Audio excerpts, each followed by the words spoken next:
Peers in the House of Lords will not back down in their rejection of Boris Johnson's key Brexit bill, Lord Andrew Adonis has claimed. The House of Lords voted against certain clauses of the UK Internal Market Bill on Monday and will do so again if those elements remain. Bills often ping-pong back and forth between the Lords and the Commons before eventually being passed due to the Salisbury Convention. This convention means Lords cannot oppose any government legislation which was promised in an election manifesto. But one Lord has claimed because Mr. Johnson's proposal was not explicitly detailed in the 2019 manifesto, peers are within their right to block the bill even if it returns to the Lords from the Commons. Within the election manifesto, Mr. Johnson pledged to get Brexit done and pump money back into the UK following the completion of the process. Critics argue the context of the Internal Markets Bill was not included in the manifesto pledge. Following the vote, Arch-Remainer and Labour peer, Lord Adonis said, "I'm virtually certain the House of Lords won't now back down in its rejection of the key breaches of international law in the Internal Market Bill."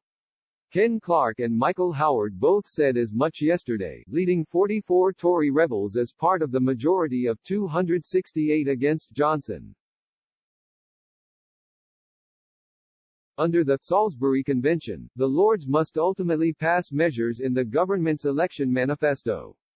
But in this case Johnson's proposal was not in his manifesto. Rather, the opposite was promised in his manifesto. So the Lords is on firm constitutional ground. In a blow to Mr. Johnson's Brexit hopes, the peers voted on two amendments 433 to 165 and 407 to 148 to strip out key clauses from the UK Internal Market Bill. However, despite the rejection of the Brexit legislation by peers, a Number 10 spokesman stated following the vote, the government will re-table the elements once they return to the Commons in the coming weeks. The Commons has already voted to pass the bill, 340 votes to 256. In a further tweet, Lord Adonis claimed the UK government must now revert its policy in order to deal with the economic crisis engulfing the country.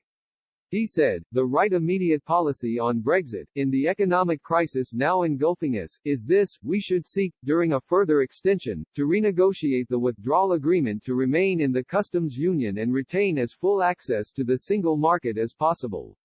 In particular, the Internal Market Bill violates requirements on state aid and customs exit declarations within the withdrawal agreement.